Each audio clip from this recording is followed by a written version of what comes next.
alasan ekonomis itu juga sama kayak tadi ya, bahwasanya anak itu malah menjadi beban ekonomi kita lah ya. Salah gitu. Kalaupun memang belum siap punya anak, nggak apa-apa ditunda, misalnya mempersiapkan dulu biar nanti anaknya juga secara ekonomi, pendidikan dan lain sebagainya lebih mapan gitu ya.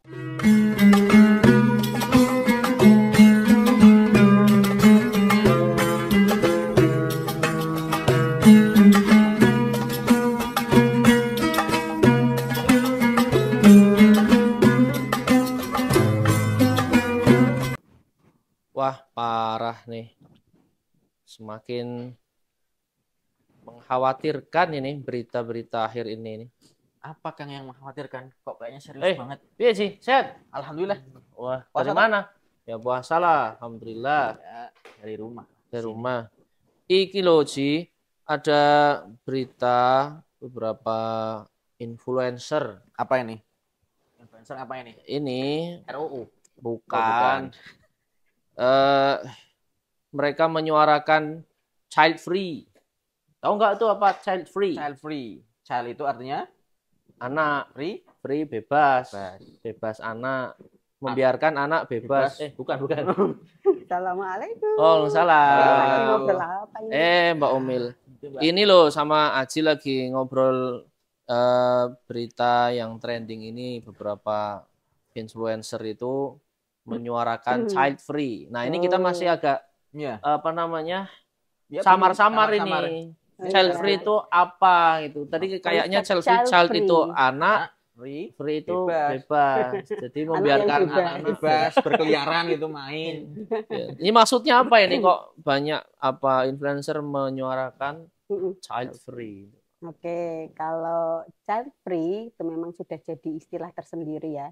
Kalau secara bahasa memang kita bisa mengartikan child itu kan anak. Free itu bebas. Itu adalah sebuah istilah dari pasangan suami istri yang secara sukarela dan bersepakat untuk tidak memiliki anak. Oh gitu. Berbeda dengan childless. Kalau childless itu apa lagi itu? Ya tidak punya anak, tetapi itu lebih kepada keadaannya yang memang belum memiliki keturunan saja. Belum diberi amanah. Belum diberi amanah. Bukan karena dia memilih untuk tidak ingin memiliki anak. Gitu. Dan meskipun kesepakatan ini yang harus digarisbawahi ya, tidak semua yang disepakati itu lantas sesuatu yang salah menjadi benar. Contohnya itu tadi ya, suami istri sepakat udah nggak usah punya anak gitu ya. Ya. Terus konsep itu jadi dibenarkan karena kita kan sudah sepakat nggak ada yang saling dirugikan, itu belum tentu langsung jadi benar gitu loh. Sama dengan kayak kebohongan, meskipun itu disepakati oleh semua orang sebagai kebenaran, kan tidak lantas kebohongan itu jadi benar gitu kan. Betul. Sama halnya dengan konsep ini, meskipun itu disepakati oleh suami istri yang ada di dalam sebuah rumah tangga, belum tentu konsep itu langsung jadi bisa dibenarkan. Jadi emang suami istri yang memilih untuk tidak memiliki keturunan. Bahaya juga gitu ya. Itu berarti namanya child free, paham itu ya? Iya, konsep child free. Sudah kayak jadi ideologi malah sekarang. Ya. Ngeri gitu. Freestyle. Nanti kalau kemudian ini kalau satu orang maksudnya satu pasangan gitu. Nah, ini kalau seluruh dunia child free habis kita. Jadi manusia punah nanti. Populasi manusia bahaya ini. Iya memang, dan sejarahnya ini sudah panjang ya sebenarnya ya. Gimana sejarahnya, Mbak Umil? Jadi kalau sebenarnya sudah muncul konsep child free ini di abad pertengahan di Eropa, banyak perempuan-perempuan itu yang merasa ketika dirinya hamil, melahirkan, itu jadi otonomi dirinya dengan kepemilikan dirinya itu jadi berkurang gitu loh. Karena kalau hamil itu kan ya harus mengandung, apa yang dia makan itu harus dibagi dua. Ya. Ketika melahirkan juga dia harus menyusui dan sebagainya. Kebebasannya kan jadi berkurang kan. Nah, itu dia merasa otonomi dirinya dengan kepemilikan badan dia itu jadi berkurang dengan dia memiliki anak seperti itu. Dan semakin ke sini itu malah ada kayak semacam apa, kalau perkumpulan orang-orang itu dan komunitas yang awalnya itu bagus loh. komunitas itu awalnya adalah kumpulan para ibu-ibu atau perempuan yang mereka saling menguatkan karena belum memiliki keturunan. Childless lah ya. Mereka saling menguatkan gitu ya, merasa kita masih baik-baik saja kok meskipun tidak memiliki keturunan atau belum memiliki keturunan gitu ya. Nah, semakin ke sini ada yang menunggangi kepentingan dia yang dia tidak ingin punya anak gitu ya.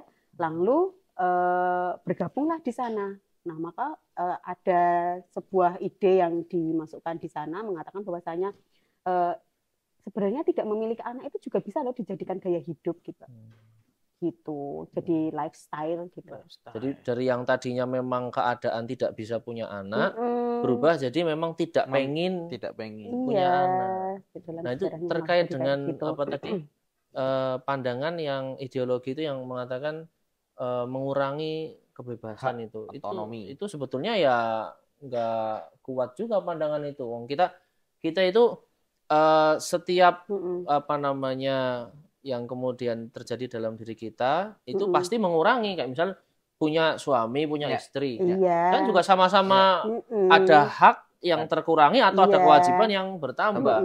Misalnya kita juga kerja kan, kerja di suatu perusahaan, ya kan pasti kita harus mengikuti aturan dari perusahaan yang itu mengurangi hak kita. Ya itu sebenarnya sudah lumrah gitu loh, nggak kemudian menjadi sesuatu yang harus dihindari. Betul memang. Jadi alasan itu sebenarnya tidak berdasar lah ya. Tidak relevan lah, tidak relevan ya, tidak related.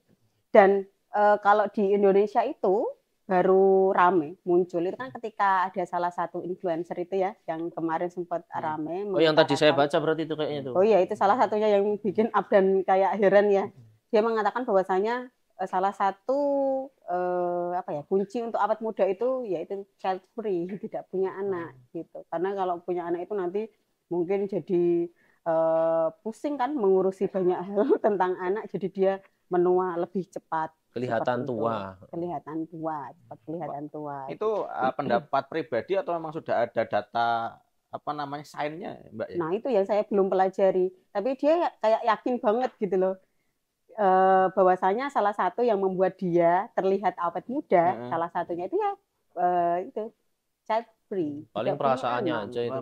Padahal ya tetap tua juga paling. Iya, namanya umur pasti berkurang kan. Iya sih. Dan kadang banyak anak juga terlihat lebih muda juga ada kan ya. Karena bahagia. Banyak banget. Dan itu kayak nggak ilmiah gitu loh, pendapat yang belum dibuktikan secara ilmiah. Tapi sayangnya karena influencer itu malah justru itu efektif untuk mengampanyekan orang, jadi orang langsung nyata-nyata mendeklarasikan dirinya itu child free gitu ya. Mungkin kalau di artis-artis kita sebenarnya banyak loh, tapi mereka tuh nggak mendeklarasikan saya child free gitu loh. Tapi mereka ya diam-diam pokoknya tidak punya anak aja ya. Nah, baru ramai yaitu ketika salah satu influencer itu mendeklarasikan ke ruang publik, jadi ya rame kan, mereka pada kontra karena itu kan bertentangan dengan adat kita di Indonesia. Tuh. Nah, kalau terkait dengan latar belakang child free sendiri itu sebenarnya apa ya? Maksudnya ya kita kalau nikah gitu ya, sebetulnya kan ya salah satu pengen punya anak, tujuan menikah. Bagi kita yang sudah menikah kan pasti ingin sekali punya anak, dan banyak sekali pasangan yang sampai saat ini belum punya anak dan dalam arti mengusahakan segala cara untuk pengen punya anak gitu loh. Sebenarnya yang bikin saya heran tuh apa sih latar belakangnya mereka itu child free gitu loh. Iya, sebenarnya banyak ya. Dan antara satu orang dengan orang yang lain itu pasti punya pertimbangan sendiri-sendiri ya. Ada yang kalau dari jurnal yang saya pelajari, ada yang dia secara filosofis. Jadi ada alasan mendalam kenapa dia memilih akhirnya child free adalah salah satunya adalah paham antinatalism ya. Jadi orang-orang yang menganut paham ini tuh mengatakan bahwasanya kelahiran itu sekarang ini sudah bukan menjadi solusi dari memperbaiki bumi gitu. Karena apa? Karena dengan menambah satu manusia di bumi itu juga akan menambah satu beban bumi Nah, itu kalau satu ya, kalau berjuta-juta manusia itu seperti apa kan jadi sangat terbebani sekali dan bumi sekarang sudah tua gitu loh. Jadi banyak sekali problem-problem yang itu disebabkan dengan sudah terlalu banyak populasi manusia. Nah, maka mereka mengatakan salah satu kebijaksanaan bahwasanya kita tidak usah menambah satu beban bumi lagi gitu loh dengan melahirkan seorang anak. Makanya mereka dengan pemikiran filosofi seperti itu mengatakan ya sudah kita child free. Itu tadi yang secara filosofis. Ada yang secara materialis ya mengatakan bahwasanya punya anak itu kan banyak sekali kebutuhan yang harus dipenuhi kan, dan kemarin kebutuhan anak kan salah satunya ya, pendidikan, sandang, pangan, papan, kalau sakit ya harus berobat dan lain sebagainya, dan itu tidak murah.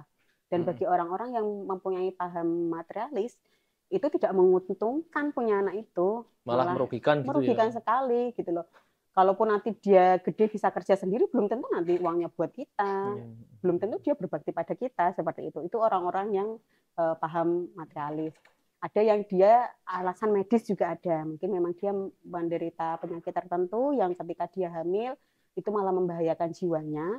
Itu juga bisa jadi pilihan child free itu. Tapi itu kan berarti yang dia childless, yang memang dia keadaannya mampu. tidak mampu untuk memiliki anak gitu ya.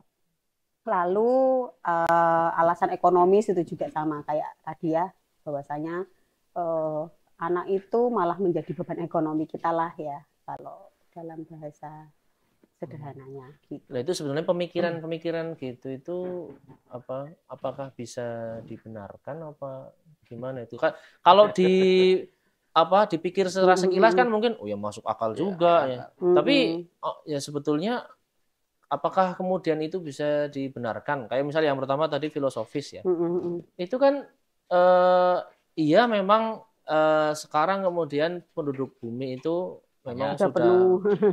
Banyak, tapi saya rasa kalau penuh enggak juga. Mungkin kita di tempat kita banyak banget.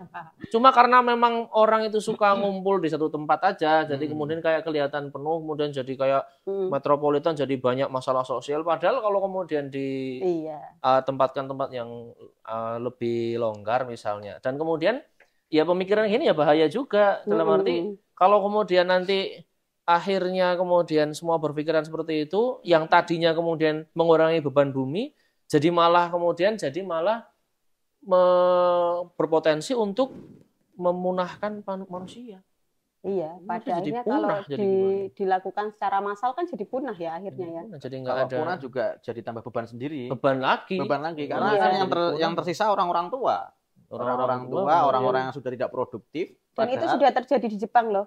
Oh iya, betul. Ada berita-beritanya yang sampai kemudian ada yang dia berani membayar asalkan dia mau tinggal di sebuah daerah di sana. Itu benar ya memang ya. Iya, betul. Ya, terus sekolah-sekolah tutup. Jepang itu kan salah satu negara timur tetapi dengan paham barat.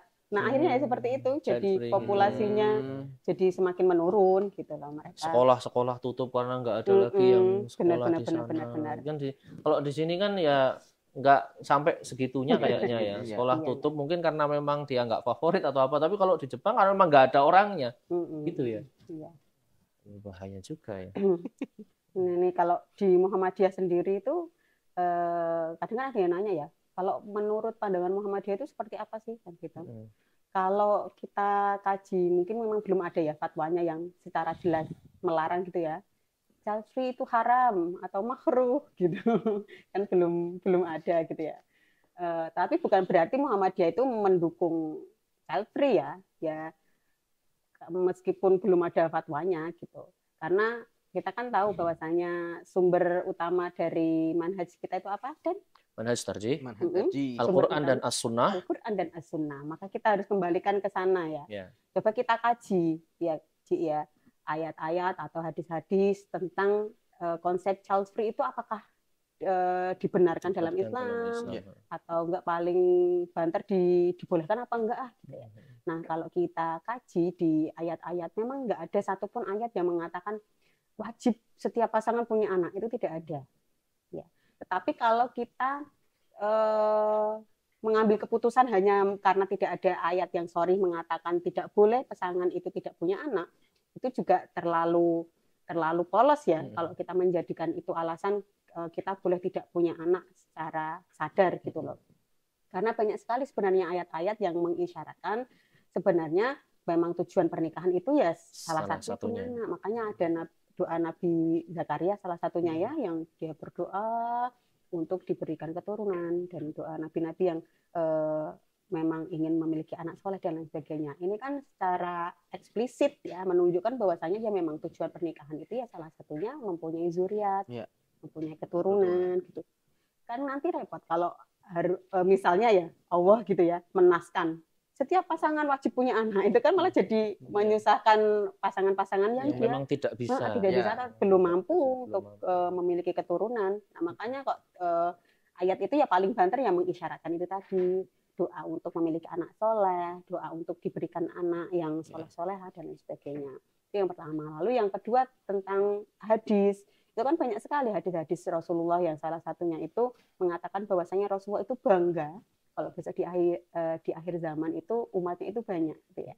Nah, itu kan mengisyaratkan bahwasanya ya kita dianjurkan ya, untuk memiliki keturunan. Dan salah satu maqasidus syariah. Hifzu nasl, menjaga keturunan. Salah satunya kan itu dengan kita menikah, lalu nanti kita bereproduksi di sana ya, lalu terjadilah itu regenerasi yang kita tidak akan punah lah gitu, seperti tadi yang terjadi di Jepang. Ya. Ini Mbak, ini ada satu yang menggelitik di pikiran saya, itu sisi influencer tadi yang mengatakan bahwa awet muda itu salah satunya dengan child free atau mungkin dengan pernyataan-pernyataan yang mendukung child free. Orang yang seperti itu tuh kayaknya nggak berterima kasih sama orang tua ya. Gitu ya, betul. Harusnya kalau dia beranggapan seperti itu, mending dia nggak usah lahir aja begitu. Dia nggak berterima kasih orang, berkat orang tuanya, bapak ibunya dia lahir sehat sampai dewasa dan pakai menikmati semua fasilitas di dunia ini gitu ya. Itu orang yang jahat sekali gitu loh.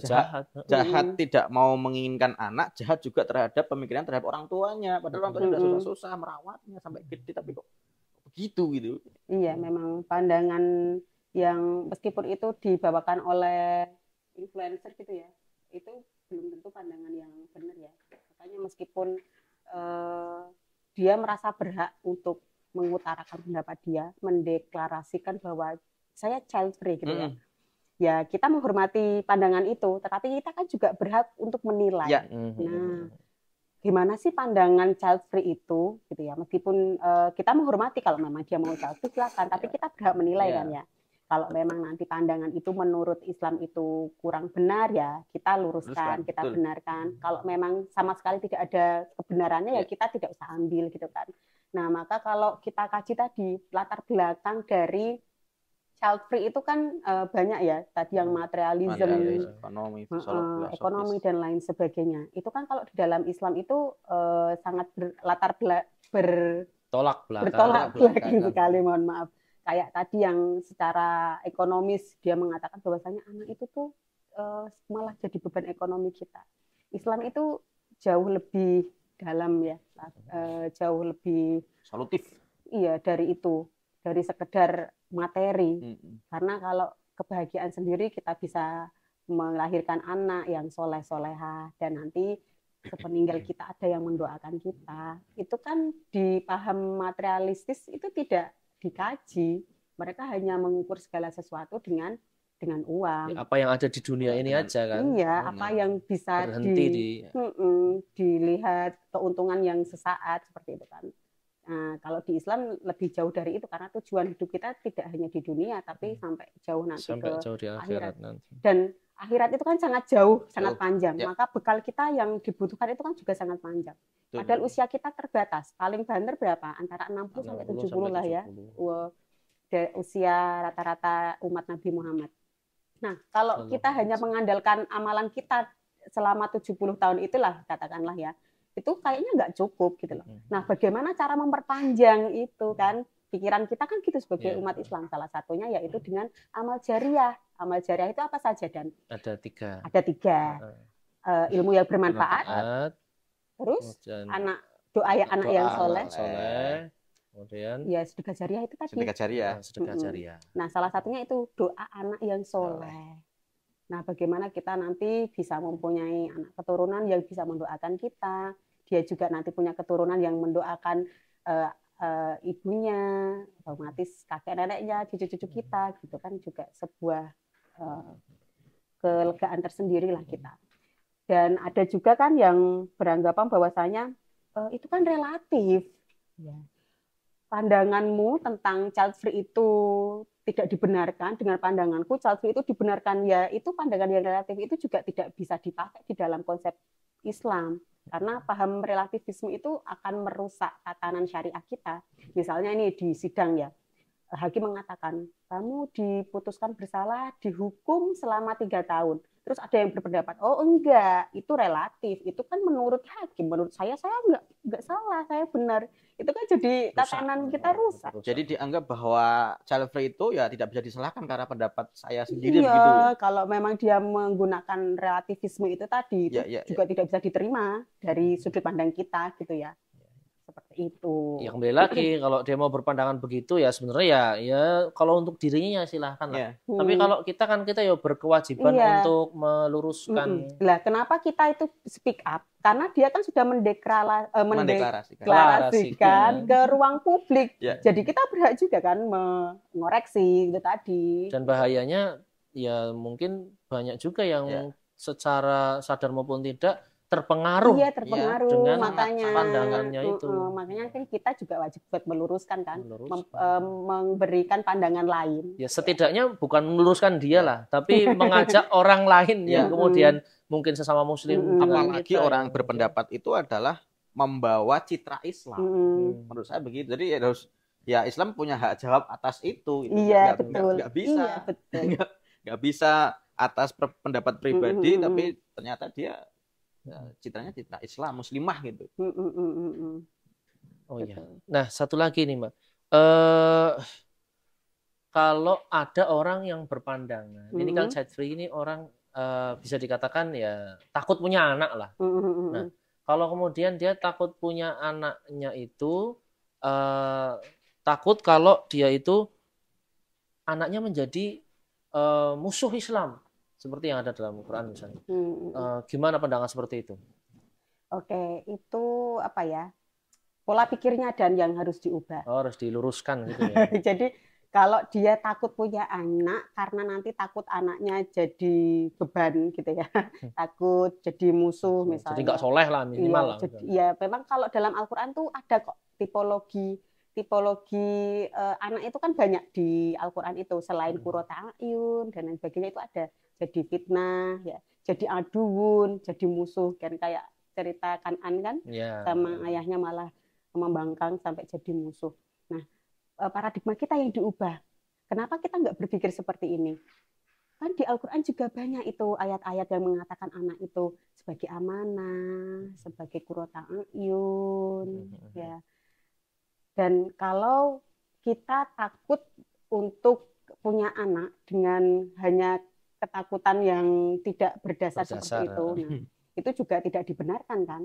Karena yang namanya anak itu kan kalau kata Nabi itu seperti apa, dan yuladu alal fitrah. Kullu mauludin yuladu alal fitrah. Jadi setiap anak itu kan dilahirkan di atas fitrah. Tidak ada itu anak yang baru lahir langsung mohon maaf ngomong kasar, gitu ya, langsung membangkang gitu, sama orang tuanya. Nah, justru orang tuanya kan yang bertugas untuk membentuk dia jadi soleh dan lain sebagainya. Dan memang secara mutlak anak itu jadi qurrata a'yun kan sebenarnya, qurrata a'yun sebagai amanah, sebagai anugerah dan lain sebagainya. Kalau anak itu jadi aduun, jadi fitnah, itu relatif, tergantung orang tuanya mendidiknya itu seperti apa. Gitu. Jadi kuncinya itu sebenarnya ada di orang tua, di kita, seperti itu. Jadi kalau ada yang berpandangan bahwasanya child free itu solusi, itu juga sangat keliru sekali ya. Sebenarnya kalau di Muhammadiyah sendiri itu sudah ada kesadaran ya. Sebenarnya jangan terlalu ekstrim kalau child free itu bukan solusi ya.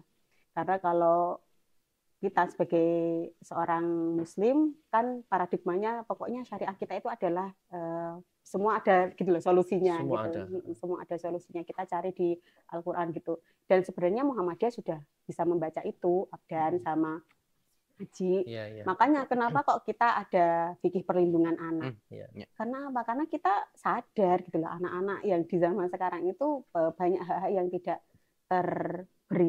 diberikan ya, tidak mereka dapatkan, makanya kita memberikan pemahaman ada beberapa hak-hak anak yang harus ditunaikan seperti itu. Lalu kalau masalah ekologis tadi kita juga sudah membaca itu kan, makanya kita ada fikih kebencanaan, fikih air dan lain sebagainya. Itu kan respon bahwasanya bumi ini memang perlu perbaikan, tetapi jangan gitu juga kali langsung nggak mau punya anak. Cara perbaikannya bukan dengan mengurangi. Iya, itu solusi yang tidak solutif. Yang tidak solutif. Solusi yang tidak solutif sekali. Menyelesaikan masalah dengan masalah. Iya. Bukan tanpa masalah. Gitu. Kalaupun memang belum siap punya anak, nggak apa-apa ditunda. Misalnya mempersiapkan dulu biar nanti anaknya juga secara ekonomi, pendidikan dan lain sebagainya lebih mapan gitu ya. Disiapkan nggak apa-apa, tapi bukan dengan tidak memiliki keinginan untuk tidak memiliki anak itu. Mindsetnya berarti kan ya. Mindsetnya harus diubah itu tadi. Jangan kemudian mindsetnya malah jadi tidak pengen punya anak gitu. Iya. Ya, ini bahaya ini memang. Saya menyaksikan sendiri soalnya ya. Dalam arti ketika kemudian saya waktu dulu ditugaskan ke luar negeri pernah gitu. Nah itu ke Taiwan kalau nggak salah ya. Kalau Taiwan itu di sana itu ya Taiwan bukan kalau nggak salah ya. Itu saya melihat betul itu gitu ya? Ada banyak orang yang dia pasangan. Ya kalau ketika kita di AMRT, ketika di bis, ketika di itu dia itu pasangan, dia jalan berdua itu pasangan, bawa stroller, tapi yang diisi stroller itu bukan anak, anjing atau kucing. Jadi mereka lebih suka melihara anjing, siapa melihara kucing daripada punya anak. Iya, karena memang secara fitrah kita tuh sebenarnya pengen ya menyalurkan rasa kasih sayang kita kan. Nah, mereka tidak punya anak, jadinya kayak gitu, disalurkannya kepada gugup. Nanti kalau kemudian semua pasangan punya gugup, punya anak, nanti ada imunisasi gugup, ada posyandu, wah kacau lagi itu. Iya memang. Ya alhamdulillah di sini saya rasa belum terlalu. Ya kalau ada di Indonesia saya kira tidak mudah untuk terpengaruh. Cuma bahayanya tadi kalau kemudian influencernya itu dibiarkan dan kemudian lebih banyak yang penganutnya, malah ya bahaya juga. Iya, makanya kita punya hak jawab kan di sini, kita meluruskan. Terus tadi Aji mengatakan bahwasanya paradoks orang yang tidak punya anak. Terus orang yang memilih untuk tidak punya anak atau tidak berterima kasih kepada orang tuanya. Yang dia mengangkat anak orang lain. Oh gitu. Dia merasa dia memilih untuk tidak punya anak karena merasa nanti anaknya akan jadi tersengsara sebagaimana orang-orang lain ketika punya anak ternyata banyak yang terlantar, anaknya nggak diurus. Nah itu sifat itu sejalan nggak kira-kira? Dia di sisi lain nggak pengen punya anak, tapi di sisi lain kok menyayangi anak orang lain. Kenapa nggak ya bikin sendiri? Ya, nggak bikin juga ya, artinya hamil melahirkan sendiri ya gitu. Punya sendiri gitu ya. Jadi kan kontradiktif itu kan? Iya, paradoks kan. Jadi dia saya kayak bagus ya. Saya nggak usah punya anak. Saya pokoknya mau merawat anak-anak orang yang terlantar dan lain sebagainya. Ada juga influencer kayak itu kayaknya ya. Iya, selebritas malah kan. Ada. Itu secara baik karena secara sosial dia membantu anak-anak yang tidak punya ya. Tetapi kalau di dalam konsep Islam itu tentu juga dua hal yang berbeda gitu loh. Karena memiliki anak sendiri dengan kita membantu anak orang lain secara ekonomi, pendidikan dan lain sebagainya itu sesuatu yang berbeda. Karena kalau kita punya anak secara biologis, implikasinya itu kan secara syariah nanti kita jadi punya mahram ketika kita sakit di hari tua, yang merawat itu kan kalau orang lain kan tetap beda. Tetap beda kan, seperti itu. Dan kalau bukan anak biologis itu kan tidak ada hak waris dan lain sebagainya, ya kan. Perwalian juga berbeda seperti itu. Dan saya rasa itu bisa berjalan bersamaan, dalam arti punya anak sendiri tetap terus membantu anak orang lain juga bisa tetap jalan gitu loh, bukan kemudian jadi alasan saya fokus membantu anak orang aja lah, justru ini kan gitu. Ketika dia punya anak dan kemudian bantu anak orang lain, menyayangi anak orang lain itu seperti menyayangi anaknya sendiri. Nah, jadi ada apa ya? Ada stimulus tersendiri gitu loh. Ada tambahan kasih sayangnya. Iya, betul. Wah, luar biasa ini pembicaraan kita. Ya, semoga bisa mencerahkan banyak orang dan kemudian nggak usah lah ikut-ikut pandangan influencer yang kemudian membahayakan bumi kita ini kan. Lebih jelas lagi kalau saya influencer yang seperti itu harus ngaji dulu. Nah, itu cocok. Ngajinya di mana? Di acara kita. Acara kita sekali. Ngaji di acara kita setiap hari di jam 4 sore. Acara apa namanya? Tarjih menjawab. Ya, dan juga bisa disaksikan di TV-mu ya, Mbak. Di kapan jadwalnya? Ada buka. Ya, dengan setelah sahur.